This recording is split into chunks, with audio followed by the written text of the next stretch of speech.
La grâce et la paix vous sont données de la part de Dieu qui était et qui vient, et de Jésus-Christ, le témoin fidèle, le ressuscité. Levons-nous pour répondre à son appel.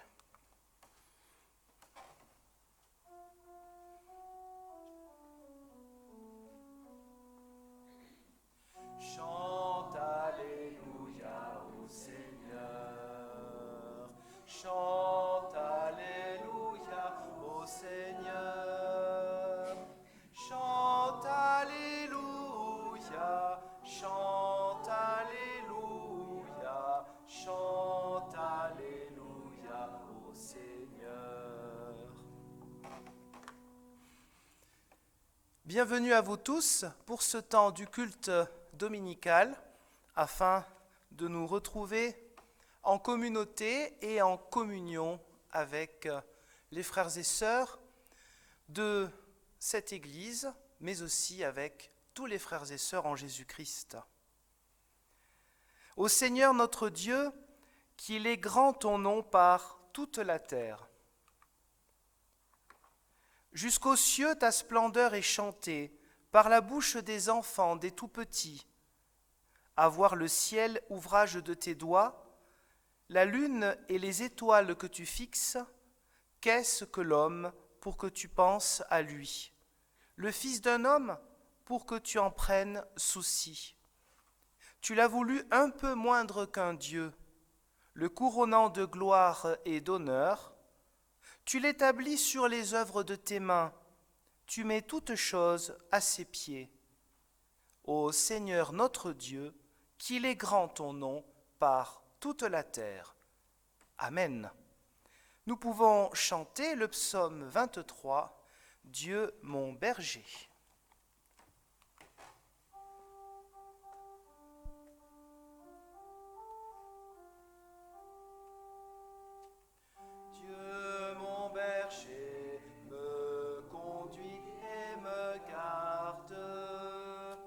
J'entends sa voix et vers lui je regarde. Il me fait paître en de verts pâturages au long des eaux, sous la paix des ombrages.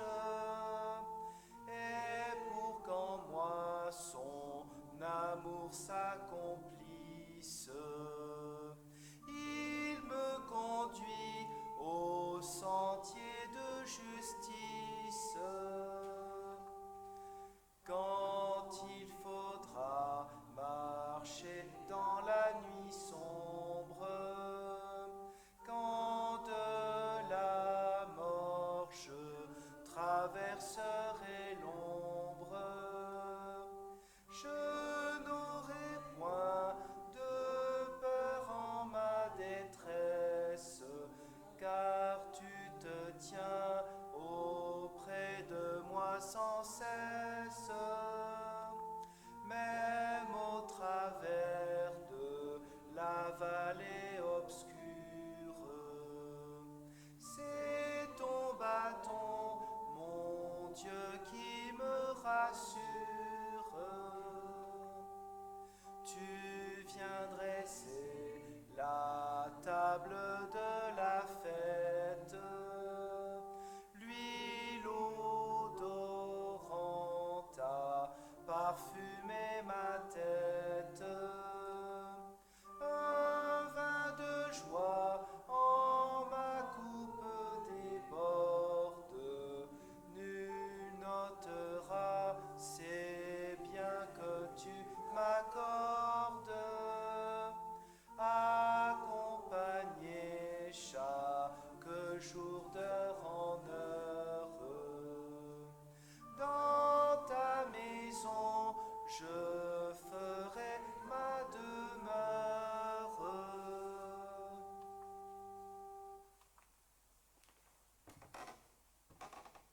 Rappelons-nous cette exhortation dans l'Évangile selon Matthieu. C'est vous qui êtes le sel de la terre. Mais si le sel perd son goût, comment pourrait-on le rendre à nouveau salé ? Il ne sert à rien, on ne peut que le jeter dehors et les gens marchent dessus. Et il en est ainsi pour la lumière du monde qui doit éclairer, comme dans nos maisons, les lampes. Cette exhortation est toujours valable pour nous aujourd'hui. En tant que disciples de Jésus le Christ, nous sommes invités dans notre vie à faire rayonner ce qui nous vient de notre Dieu trois fois saint, afin que d'autres puissent être touchés par sa présence et son amour. Et nous pouvons chanter le répons suivant.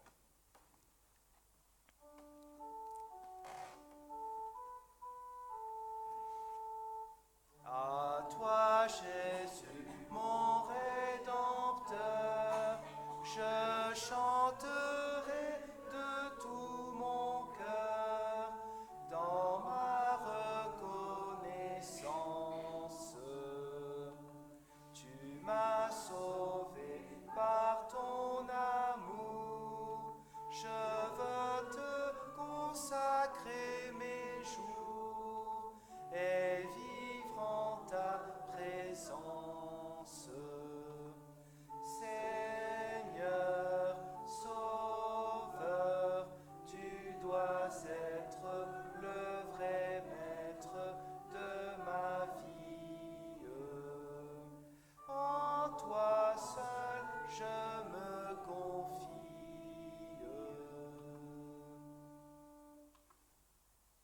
Prenons place. Éternel notre Dieu, dans la prière, le recueillement, nous nous tournons vers toi. Au moment de reconnaître en nous-mêmes ces petits moments de trahison de ta parole, lorsque nous préférons parfois nous taire, au lieu de dire une parole bienveillante, au lieu de pouvoir exprimer en toute simplicité cette espérance d'en haut qui ne déçoit pas.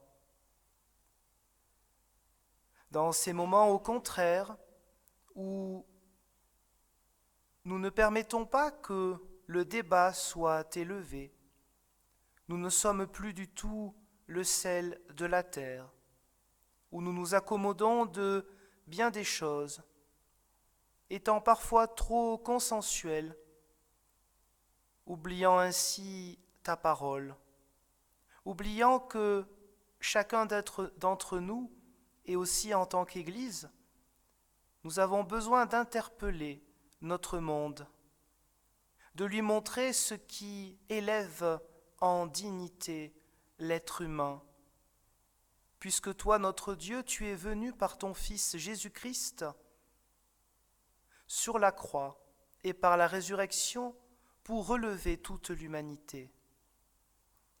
Éternel notre Dieu, nous voulons te demander pardon. Amen. Et nous pouvons chanter en restant assis, Jésus le Christ.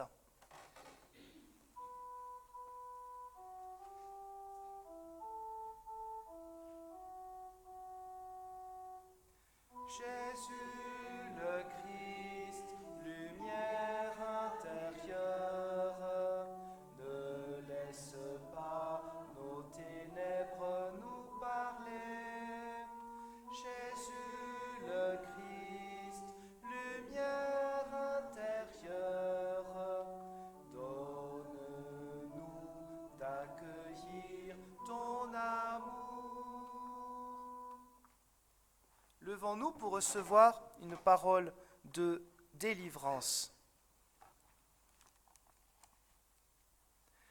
Le Seigneur Dieu est tendresse et pitié. Il ne fait pas constamment de reproches. Il ne garde pas éternellement rancune. Il ne nous a pas punis comme nous l'aurions mérité.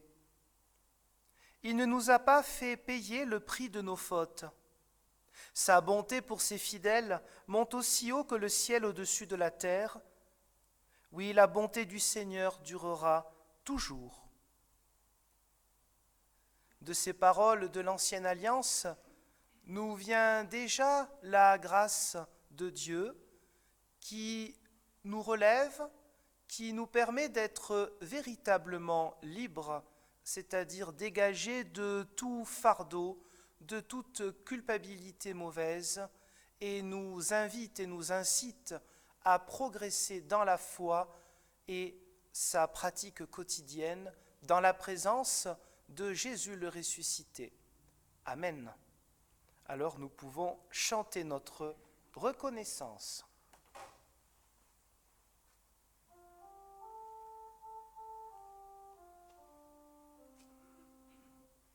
Ô ma joie et mon espérance, le Seigneur est mon chant, c'est de lui que vient le pardon.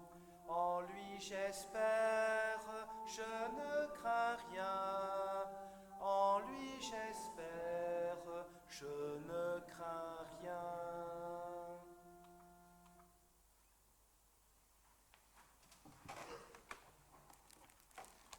Préparons-nous dans la prière à recevoir les Saintes Écritures.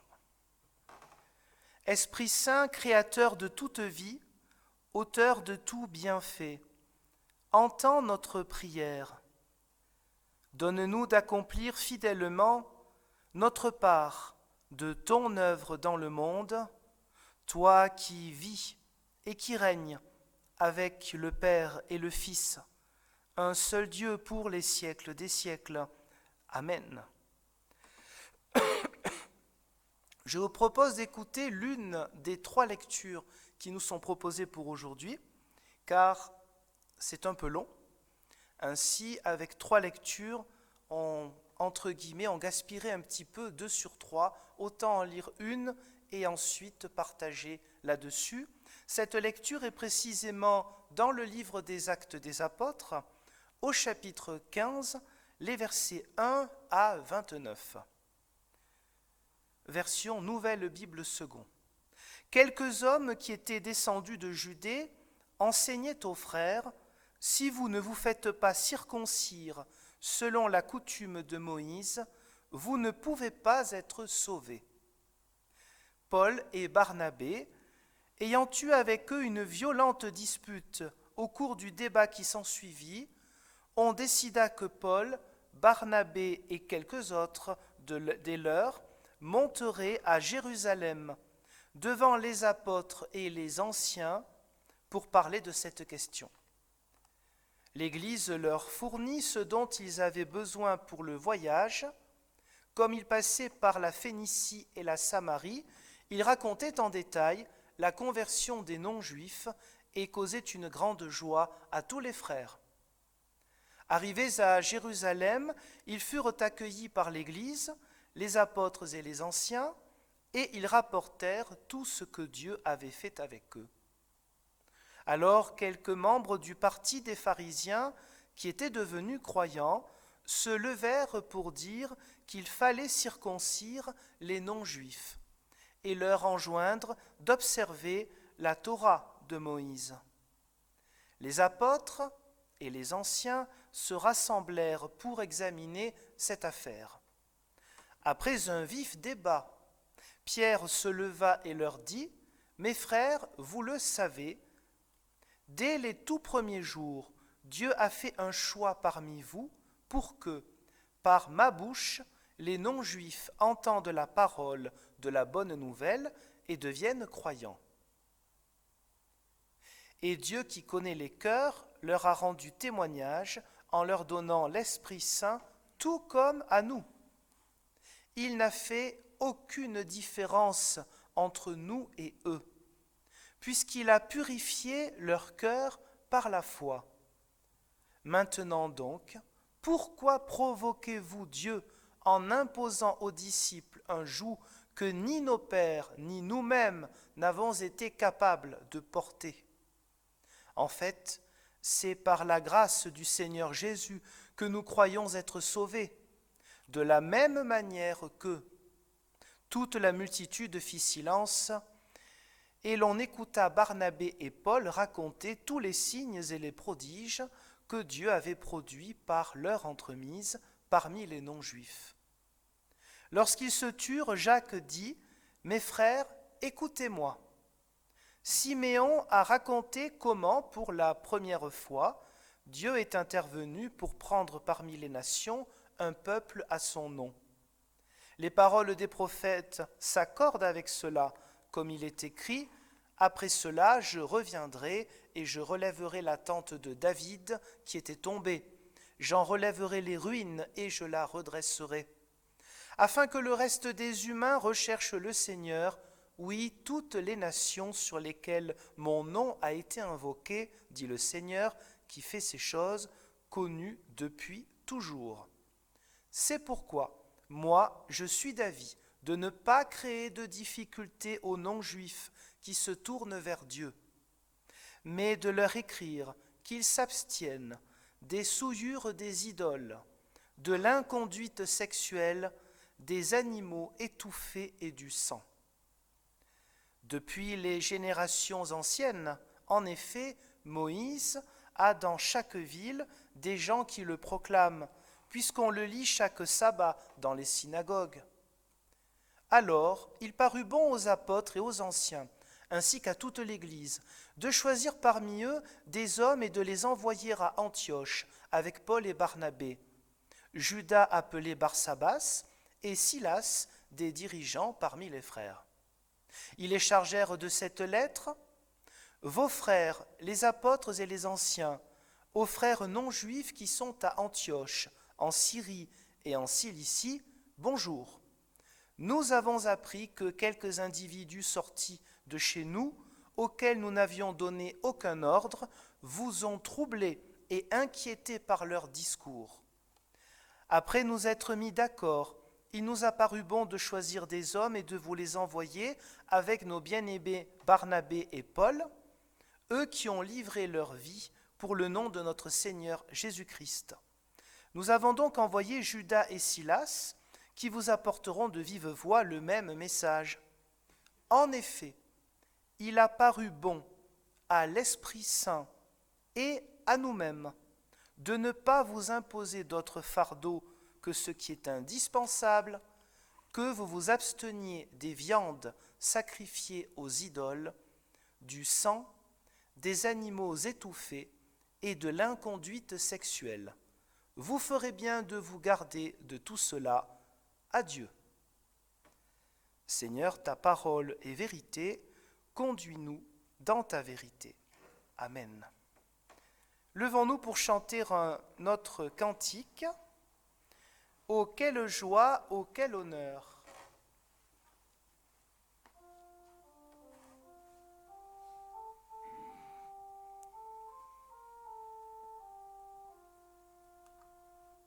Oh, quelle joie, oh, quel honneur de proclamer sa foi. Mon Rédempteur et mon Sauveur, ô Jésus-Christ, c'est toi. Toi qu'en esprit j'ai contemplé, mourant sur une croix. C'est ma souffrance et mon péché que tu prenais sur toi. Et maintenant, jour après jour, je vis par ta bonté, sûr d'un pardon et d'un amour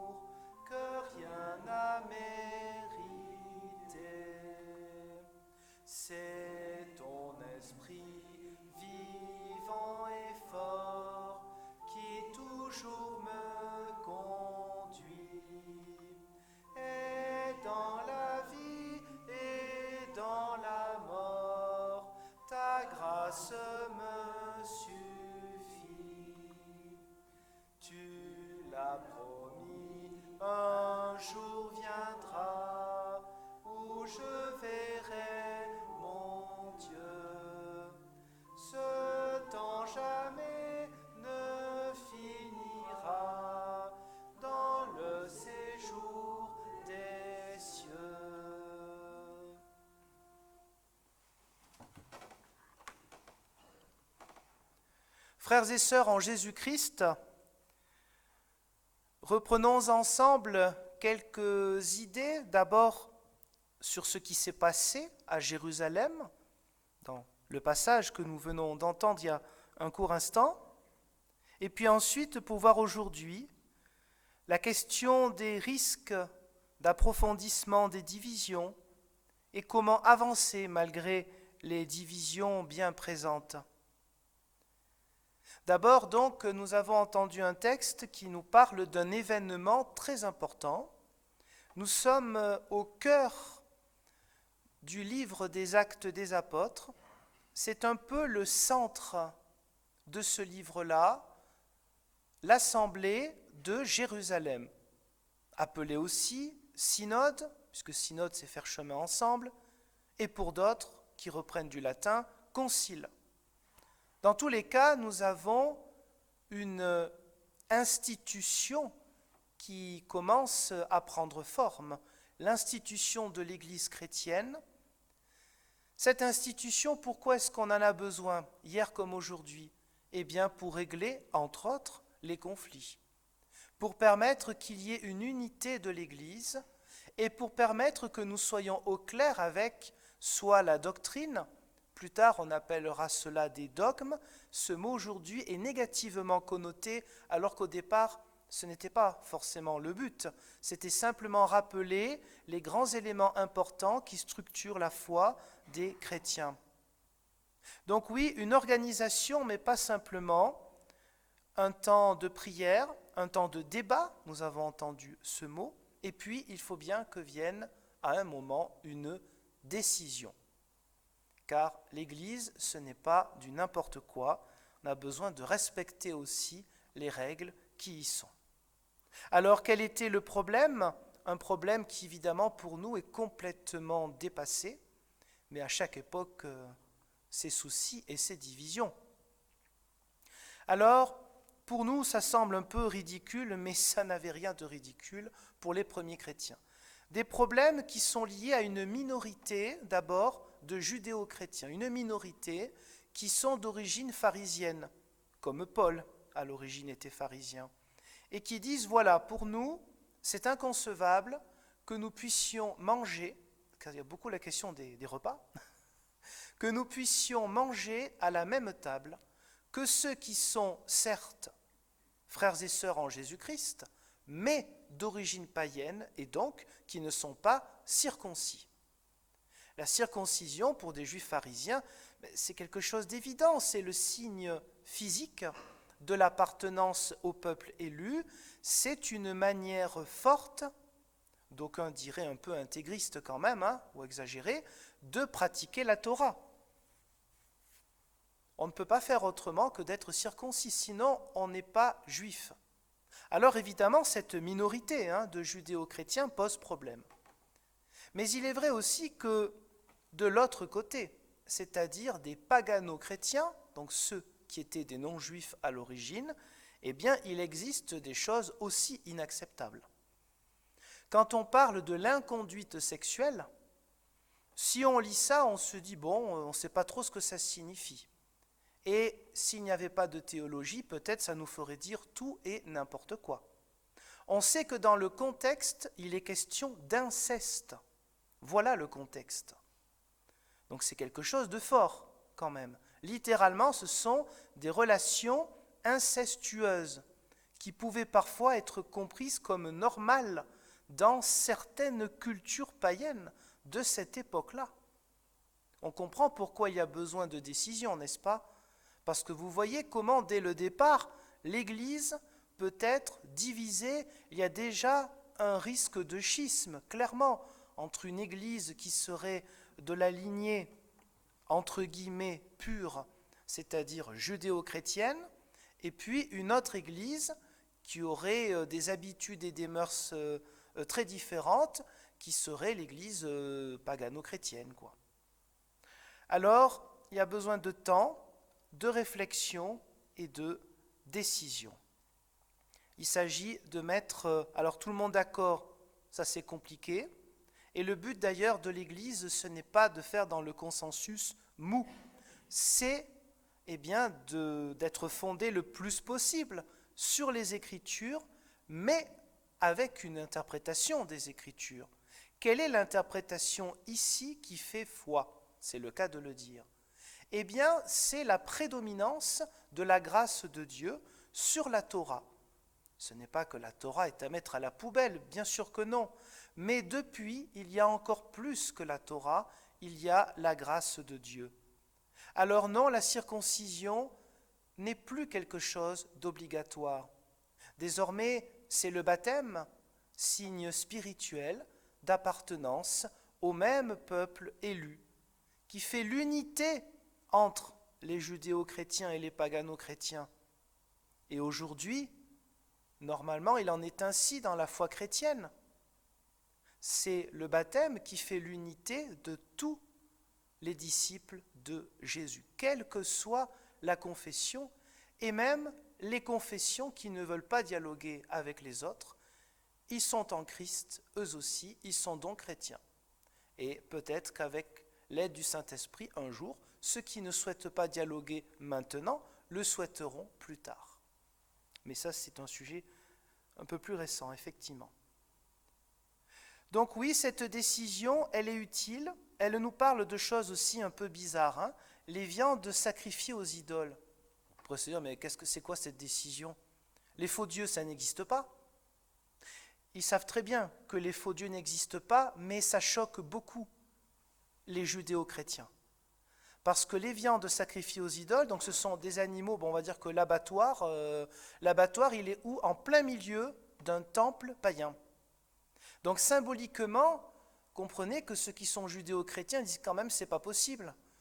On ne vient pas du judaïsme pour manger à la même table que des gens qui ont gardé des rituels païens quand même. Il ne faut pas exagérer non plus. On peut les comprendre aussi de leur point de vue. C'est pour ça qu'il est marqué « Abstenez-vous des viandes sacrifiées aux idoles ».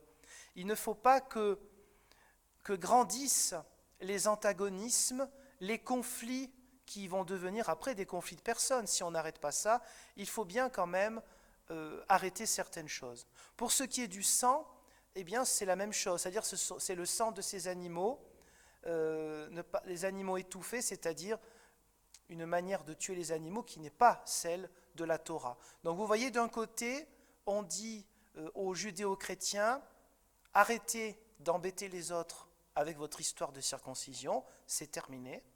Mais d'un autre côté, on leur dit, on comprend aussi quand même vos griefs envers les autres, de par, leurs mœurs, leurs habitudes alimentaires, donc on va aussi leur demander de s'arrêter avec ça. Vous voyez, c'est quelque chose de très intelligent. Et dans la lettre, qui est le fruit de débats, de discussions entre ceux qui sont, on va dire, c'est pas tout le monde, mais c'est une partie, on a les apôtres, on a les anciens, c'est-à-dire des gens qui ont un ministère qui commence à avoir quelques valeurs, bien sûr, dans la vie de l'Église, dit « Le Saint-Esprit et nous ». Besoin de prière, besoin d'être inspiré, mais pas simplement, besoin de discuter. La vie de l'Église, c'est cela. Le fait de se retrouver avec l'invocation de Dieu et avec l'assurance qu'il nous guide, même si on ne comprend pas toujours là où il veut nous mener, il y a aussi la part de mystère, et le travail intellectuel, le travail théologique. Parce que qu'est-ce qu'ils ont fait les apôtres et les anciens? Ils ont fait un travail théologique de réflexion. C'était des gens qui étaient évidemment versés dans les Saintes Écritures, ils connaissaient parfaitement ce qu'on appelle l'Ancien Testament, et ils l'ont interprété, ils ont discuté, on a compris explicitement ou implicitement à la lecture de notre texte que les débats ont été vifs, que ce n'était pas si simple que ça, parce que l'Église a à peine commencé que déjà des divisions gravissimes sont là. Alors, grâce à Dieu, nous savons que le même Saint-Esprit guide donc l'Église d'hier jusqu'au retour du Christ, et donc c'est à nous de voir aujourd'hui comment nous pouvons faire avec les divisions ou risques d'approfondissement de divisions. Alors d'abord, à notre époque, il semble que les divisions ou dissensions, soit entre les églises, mais je dirais plus généralement au sein de chaque grande église chrétienne portent sur des questions éthiques. Vous voyez, quelque part, comme un peu au début, les questions éthiques, c'est-à-dire le comportement, la vie en société, parce que la question des repas, ça fait partie de la vie, la question de la sexualité aussi. Aujourd'hui, ce qui pose problème au sein de nos églises et entre les églises, ça peut être des questions comme le mariage homosexuel. Il peut y avoir des divisions. Ces divisions sont réelles entre les églises protestantes et les églises évangéliques. Ces divisions existent aussi au sein des églises protestantes. Mais je rajouterai cependant que les différences au sein de l'église protestante actuelle sur ce sujet-là sont une rigolade par rapport aux différences qui existaient dans les églises réformées du XIXe et début XXe siècle entre ce qu'on appelait libéraux et orthodoxes ou évangéliques. Quand on retrouve des lettres, notamment sur le plateau, de pasteurs qui parlaient de leurs collègues qui étaient d'une autre tendance, c'était violent. Quand on se rappelle qu'il y avait des synodes concurrents au XIXe siècle dans les églises réformées de France, ce qui est arrivé depuis le synode de Sète, là je parle en interne, c'est de la rigolade. Je ne dis pas que ça me fait rire, vous connaissez mon opinion sur le sujet, mais on peut avoir une opinion en reconnaissant l'autre comme totalement un frère ou une sœur en Jésus-Christ, même s'il n'a pas la même interprétation biblique que soi. Ça, en fait, c'est faire ce qu'on appelle depuis le XXe de l'écuménisme. On peut avoir des oppositions, dire que bibliquement, on est en désaccord. Cependant, la personne qui est face à soi est un frère, une sœur en Jésus-Christ. Et les différences d'interprétation, de compréhension, ne doivent pas se transformer en conflit de personnes. Et donc, comme je disais, oui, aujourd'hui, entre les églises, les questions éthiques, alors des questions aussi qui, pour nous, ne sont pas problématiques, mais qui le sont pour d'autres.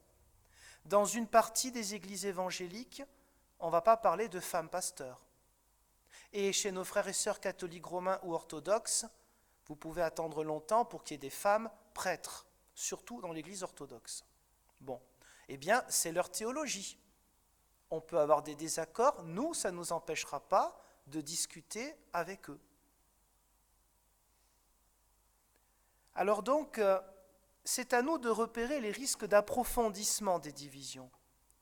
Alors, il n'y a pas de recette miracle, mais il semble quand même, et c'est le bon sens, que depuis toujours, et d'ailleurs que ce soit dans l'Église ou hors de l'Église, c'est se mettre à la même table, c'est-à-dire discuter. Ne jamais couper le dialogue et proposer toujours le dialogue avec des personnes qui sont des frères et sœurs en Christ et pourtant avec lesquels nous avons des désaccords et pour eux, il y a des choses qui ne vont pas dans notre Église ou nos églises. Évidemment, le dialogue ne s'impose pas. C'est comme la grâce de Dieu. On ne peut pas dire à l'autre « tu dois discuter avec moi ». Ce serait bien mal commencé. Si on commence avec une idée de supériorité, évidemment que nous ne pourrons pas avoir des discussions dans une bonne atmosphère. Ce n'est pas quelque chose de loyal. Mais il me semble que c'est une question de persévérance. Nous devons toujours, en tant que chrétiens, membres de cette église ou d'autres églises, nous devons toujours proposer le dialogue avec les autres. Alors le dialogue, il se fait de différentes manières. Bien sûr, il peut se faire de personne à personne, déjà parce que c'est enrichissant, qu'on cherche à comprendre l'idée de l'autre. Le dialogue, il est aussi très institutionnel, c'est-à-dire qu'il y a des groupes de personnes, ça c'est le côté théologique, qui sont donc mandatés par nos églises pour dialoguer avec d'autres églises. C'est aussi au niveau international, au niveau continental.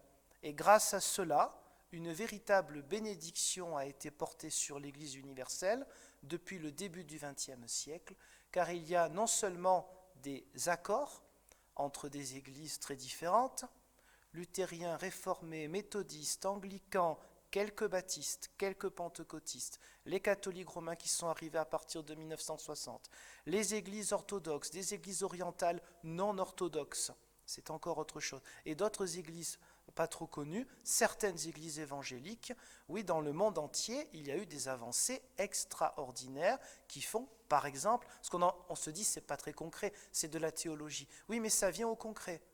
Ça vient par exemple du fait que depuis les années 60, eh bien, la question dite des mariages mixtes a été beaucoup plus dédramatisée que ce n'était le cas avant. On le sait bien sur le plateau, les drames qu'il y a eu à cause de cela, et pas que sur le plateau, dans le monde entier. La question de la reconnaissance totale du baptême entre catholiques romains, orthodoxes et protestants. Ce n'est pas rien. On ne se fait pas rebaptiser quand on change d'église. Et bien d'autres choses encore qui font que nous sommes plus proches qu'avant. Au sein du protestantisme, il y a de plus en plus de déclarations de totale communion, de pleine communion. Qu'est-ce que ça veut dire concrètement ? Ça veut dire que là, le baptême, ça fait longtemps que c'est réglé entre nous, mais au niveau de la Sainte Seine, on est accueilli partout, il n'y a aucun problème. Au niveau d'un pasteur qui voudrait changer d'église et être, par exemple, déjà entre luthériens et réformés, ça fait longtemps que c'est fait, mais la communion anglicane, certaines églises méthodistes, selon les pays, etc., eh bien, on n'a pas besoin de repasser par je ne sais quelles études ou passer par 2 ou 3 nouvelles, entre guillemets, ordinations. Bon, tout cela permet que nous sommes en pleine communion, c'est-à-dire qu'il y a chacun sa spécificité, ne serait-ce que dans notre Église, communion luthérienne et réformée. Alors vous avez une spécificité luthérienne très particulière dans le pays de Montbéliard, une autre à Paris qui est très différente. La tradition réformée d'ici ne sera peut-être pas exactement la même tradition réformée que vous trouverez à La Rochelle ou à Rouen, ça dépend des endroits, et c'est très bien ainsi. La liturgie est la même par contre. Donc voilà, nous avons quand même, il faut le dire, avant de parler toujours de soucis et de problèmes, aussi à rendre grâce à Dieu pour de nombreuses bénédictions. Là j'ai parlé de la théologie, mais pensons à la diaconie, c'est-à-dire tout ce qui se fait pour ceux qui ont plus de besoins, plus de difficultés que nous, au nom du Christ. Ne le faisons-nous pas avec nos frères et sœurs catholiques romains et d'autres églises encore? Et évidemment qu'on ne va pas demander l'étiquette, etc. C'est quelque chose qui est d'un naturel impressionnant. Rendons grâce à Dieu pour ces choses-là. Ce n'était pas du tout naturel il y a quelques décennies. Et quelques décennies, qu'est-ce sur 2000 ans d'histoire du christianisme? Donc oui, nous pouvons d'abord rendre gloire à Dieu et grâce à Dieu pour les bienfaits de ce que les dialogues, plus ou moins connus, ont pu apporter aujourd'hui. Alors comment avancer? Parce qu'il y a quand même des divisions qui sont encore réelles, même sur notre plateau, nous le voyons bien aussi. Alors nous pouvons avancer toujours avec des idées, pour moi, qui sont très simples, mais pourtant très fortes, même si c'est un peu rabâché, de rappeler que l'Église parfaite n'existe pas. C'est tellement évident, mais nous sommes dans une époque, et pas que sur le plateau, ça se voit aussi dans les villes, moi j'ai vu ça aussi à Nancy, où vous avez des personnes, souvent des jeunes, qui cherchent, et ça se comprend quelque part aussi, cherchent un idéal de perfection, cherchent une spiritualité forte au milieu d'un monde qui n'est que matérialiste, et donc qui ne peut pas satisfaire le goût naturel de l'être humain pour la spiritualité. L'être humain n'est pas qu'un robot de travail, de productivisme ou de consommation. Tout cela, ça fait partie de la vie, bien sûr, mais la vie de l'être humain, quand elle se résume à cela, il ne peut pas être heureux. C'est une évidence. On le sait depuis longtemps. Le XXe siècle nous a montré les deux extrêmes. Un extrême matérialiste appelé communiste, qui a été la plupart du temps une dictature, et un autre extrême dit capitaliste, qui n'a pas rendu plus l'être humain heureux. Et c'est cet extrême-là qui est aujourd'hui le grand vainqueur en ce domaine-là dans le monde entier, et notamment en France. Non, ça ne rend pas l'être humain heureux. Tous les jeunes n'ont pas envie qu'on leur dise « Eh bien, ton rêve, c'est d'être millionnaire. » Évidemment qu'on a besoin d'argent, c'est une évidence. Mais si ça c'est le rêve, si c'est le cœur de la vie d'un être humain, c'est bien triste. C'est lamentable. Quel gaspillage de la nature humaine. Et puis ça va montrer aussi comment on va se comporter avec les autres. C'est-à-dire un comportement de concurrence permanente et peut-être d'écrasement des autres permanent. Non, bien sûr, la foi chrétienne, ce n'est pas cela. Alors oui, il y a besoin d'un idéal, notamment chez les plus jeunes. Alors ils cherchent une communauté déjà où ils vont tous se retrouver, et du coup c'est un peu un cercle vicieux pour nous, car c'est très délicat, parce que parfois on a quelques jeunes, notamment dans les villes, qui évidemment sont happés par d'autres églises où il y a déjà beaucoup de jeunes. C'est un peu délicat, mais en même temps nous ne sommes pas une secte, on ne va pas leur dire écoute tu ne dois pas partir là-bas, tu dois rester chez nous. C'est ça aussi la liberté du chrétien. D'un autre côté, ils attendent quoi? Oui, que l'Église soit autre chose que le monde. Mais peut-être ils attendent l'Église parfaite. Et bien sûr, la déception va vite arriver. C'est pourquoi beaucoup vont tourner et vont changer d'Église peut-être pendant toute leur vie. Parce que là, il y aura tel pasteur qui se comporte mal, tel membre d'un conseil d'Église qui se comporte mal, etc. Mais si on fait ça, on ne trouvera jamais d'Église. Et d'ailleurs, le Nouveau Testament nous le montre. Le comportement chez les Corinthiens. Là, ce que nous venons de rappeler tout à l'heure, chez une partie des pagano-chrétiens, c'est quand même affreux. On parle d'inceste. Alors imaginez que les chrétiens de l'époque, et notamment les plus jeunes, aient dit « Moi, je cherche l'Église parfaite ». Eh bien, ils se retrouvaient tout seuls. Ou alors, ils vont se retrouver entre eux. Et après, problème d'orgueil. Finalement, l'Église parfaite, c'est forcément l'Église où je suis. Petit problème avec l'orgueil. Non, l'Église parfaite, on la trouvera dans l'autre monde, évidemment, mais pas dans celui-ci. L'Église nous est donnée avec ses imperfections parce que Dieu met sur notre chemin des êtres humains, tout simplement. Et plus on se donne les apparences de la vertu, plus une Église se donne les apparences de la perfection, plus évidemment elle est hypocrite. Et lorsque se dévoilent des affaires graves en son sein, et effectivement parfois de pasteurs ou de membres impliqués, importants, engagés dans ces églises-là, eh bien la chute est beaucoup plus rude. On le voit aussi pour nos frères et sœurs catholiques romains. Plus on a donné de l'importance à certains, une partie des prêtres, plus quand on a vu des choses affreuses qui s'y passaient, pas que chez eux, mais notamment chez eux, eh bien la chute a été rude. Alors, pour cela, eh bien, comment essayer de ne pas approfondir les divisions? Eh bien, être sincère et dire voilà, notre Église, eh bien, ce sont des êtres humains. Nous sommes heureux de nous retrouver ensemble et nous sommes heureux de dialoguer, de discuter. Lorsqu'il y a des différences, on est appelé à en parler. Lorsqu'il y a des sujets clivants, on en a eu quelquefois même récemment où il y avait des idées différentes sur la question, par exemple, récente là, de la permanence des pasteurs pour les cultes de consolation.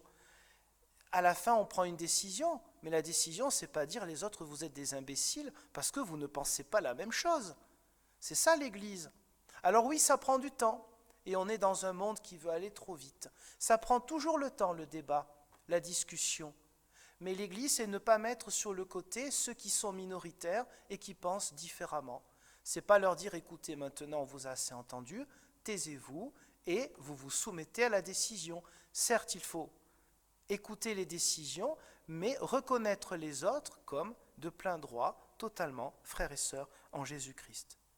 Alors oui, lorsque nous pouvons discuter avec d'autres chrétiens, même ceux qui, pour l'instant, ne souhaitent pas discuter avec nous, ils ont leur raison, eh bien rappelons-leur que nous les reconnaissons, nous, comme chrétiens.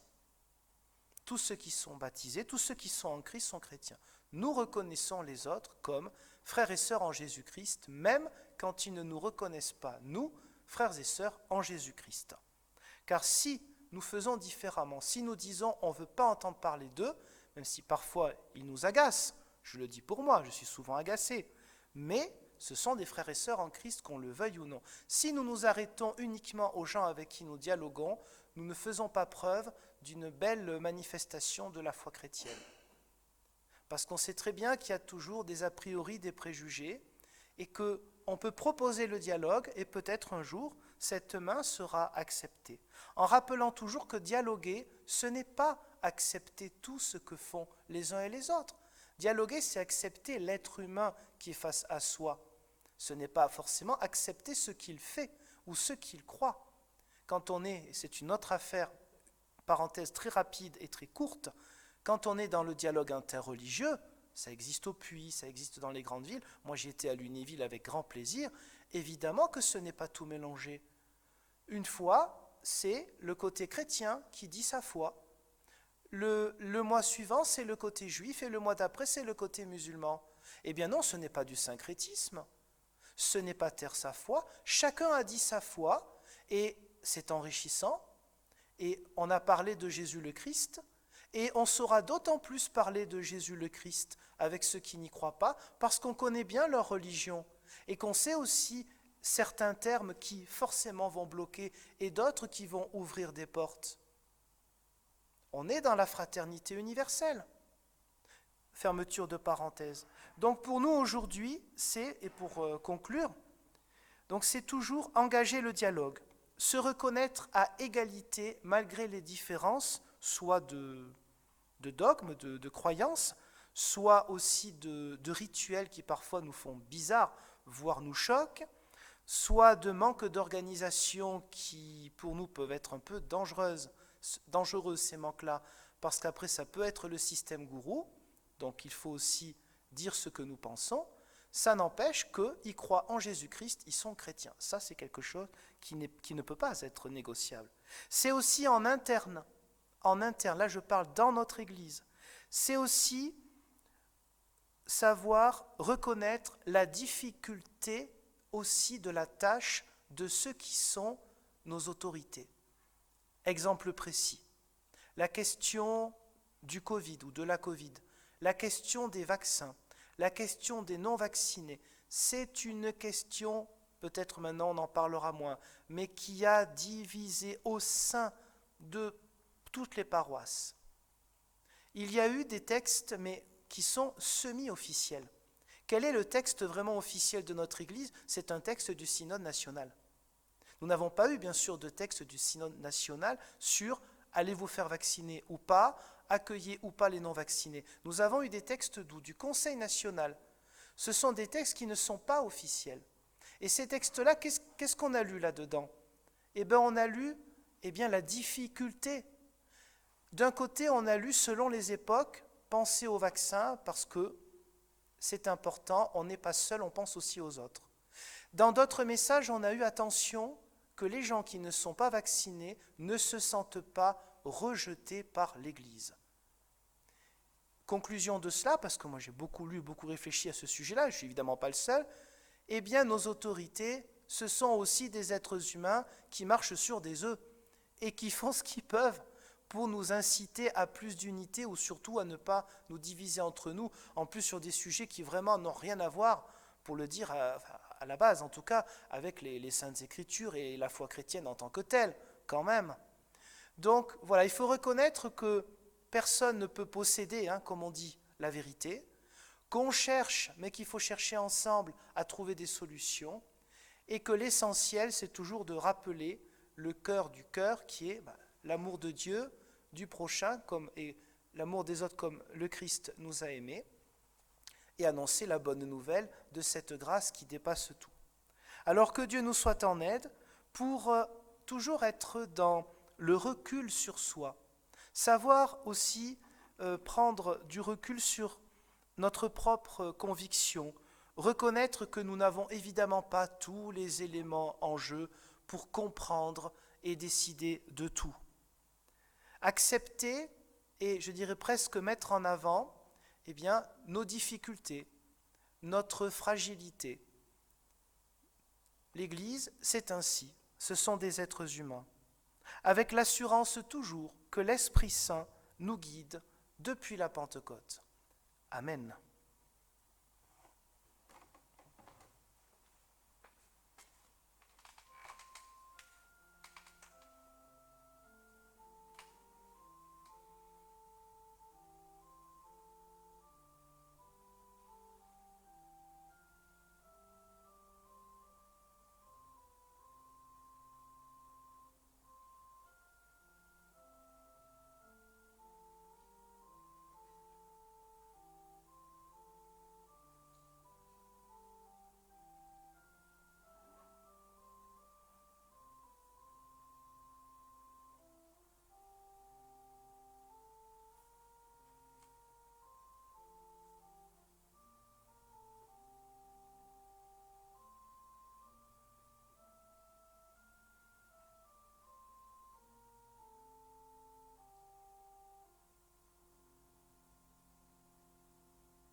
Et nous pouvons nous lever pour chanter le cantique « En toi, Seigneur, est notre espoir ».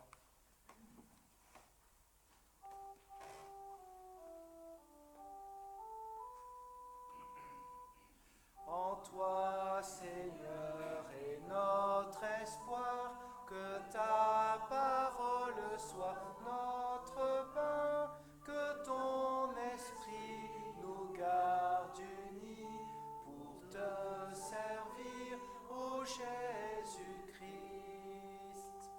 En toi, Seigneur, est notre vie, par toi nous sommes enfants de Dieu, choisis de toute éternité pour témoigner de ton amour. En toi, Seigneur, est notre foi, dans la tempête de notre temps, tu nous apprends à te chercher et tu nous donnes un cœur nouveau. En toi, Seigneur, est notre joie, car nous croyons que tu es l'amour, tu es la vie, la vérité et le chemin de l'unité. En toi, Seigneur, est notre paix, tu viens répandre ta charité, tu nous apprends à pardonner, le monde a tant besoin de toi. Honneur et gloire à notre Dieu, à Jésus-Christ qui nous a sauvés, au Saint-Esprit qui vit en nous, dès maintenant et pour toujours.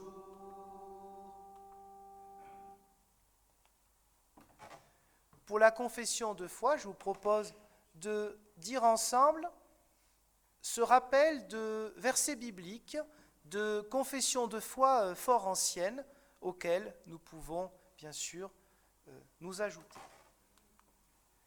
Avec Jean-Baptiste, nous pouvons dire « Voici l'agneau de Dieu qui ôte le péché du monde ». Avec André, nous avons trouvé le Messie. Avec Nathanaël, « Maître, tu es le Fils de Dieu, le roi d'Israël ». Avec les Samaritains, nous savons qu'il est véritablement le Sauveur du monde. Avec Pierre, tu es le Christ, le Fils du Dieu vivant. Avec Marthe, tu es le Christ, le Fils de Dieu, celui qui vient dans le monde. Avec Thomas, mon Seigneur et mon Dieu. Amen. Et chantons ensemble le spontané suivant.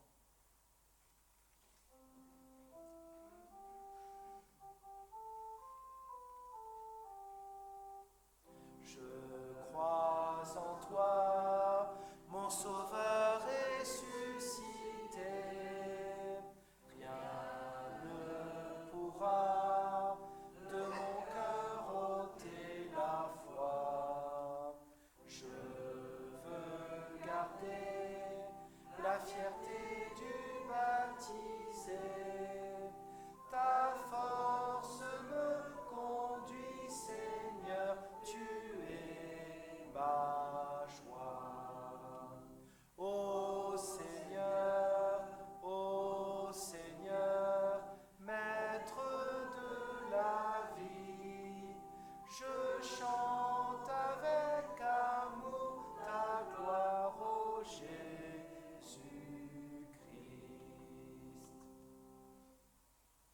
Prenons place pour les annonces. Peut-être on peut même faire l'offrande en même temps. Donc pour les annonces, d'abord merci au service d'accueil pour le temple et à Christiane pour l'accompagnement liturgique, musical.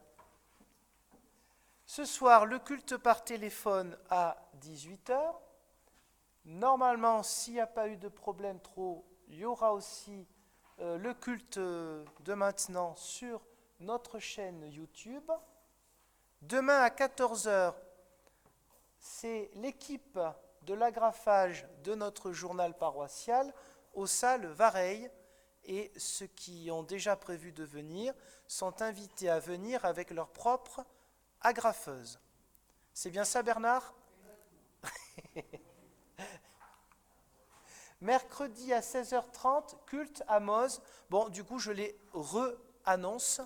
À une époque, il ne fallait pas les annoncer, il fallait être 15 maximum. Bon, du coup, maintenant, il semble que ça va un petit peu mieux côté Covid. Donc, voilà, sachez-le, ce mercredi, eh bien, c'est le culte à Moz. Jeudi à 10h30, culte de l'Ascension au temple de Devecé. Donc ça, c'est pour aussi le plateau. Pour ceux qui le souhaitent, voilà. 18h aussi, parce que c'est jeudi, le culte par téléphone. Et dimanche prochain, le culte ici à Saint-Agrève à 10h30. Et donc, le Rencontrons-nous arrivera, eh bien, je pense maximum vendredi prochain ou samedi, dans vos boîtes aux lettres.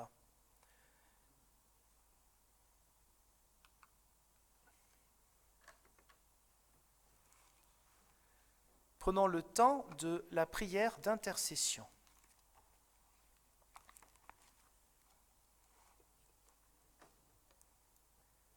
Dieu d'Abraham, Dieu de la promesse, donne-nous d'être les témoins de ta fidélité que le monde attend.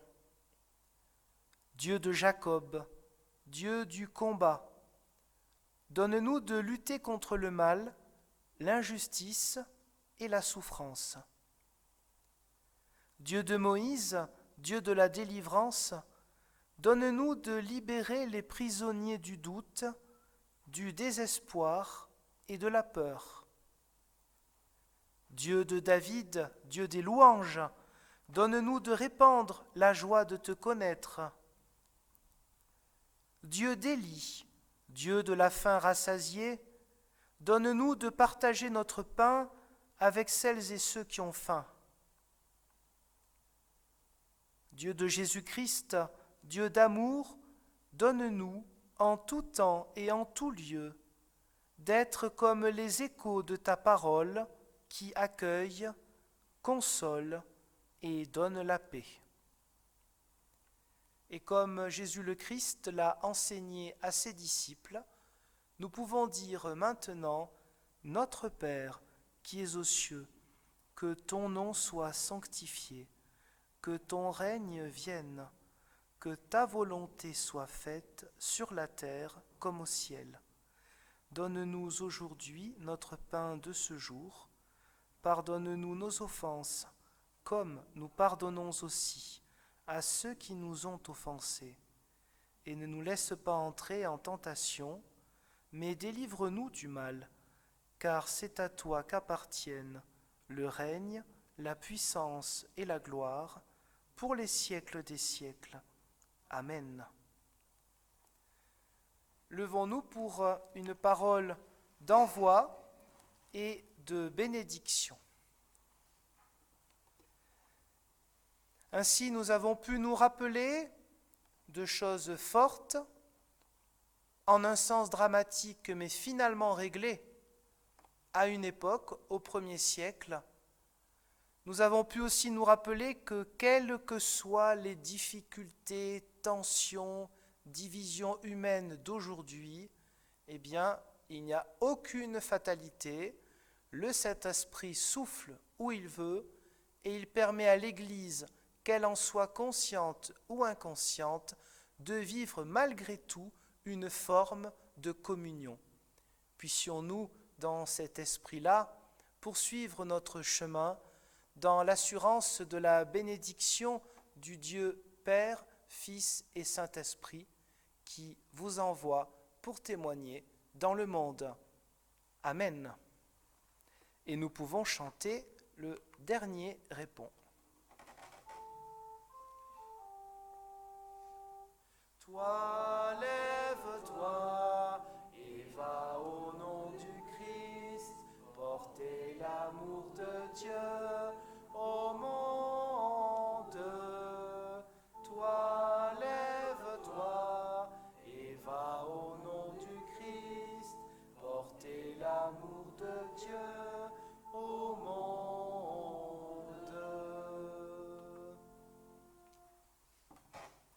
Au plaisir de vous retrouver très bientôt, dans la joie des frères et sœurs.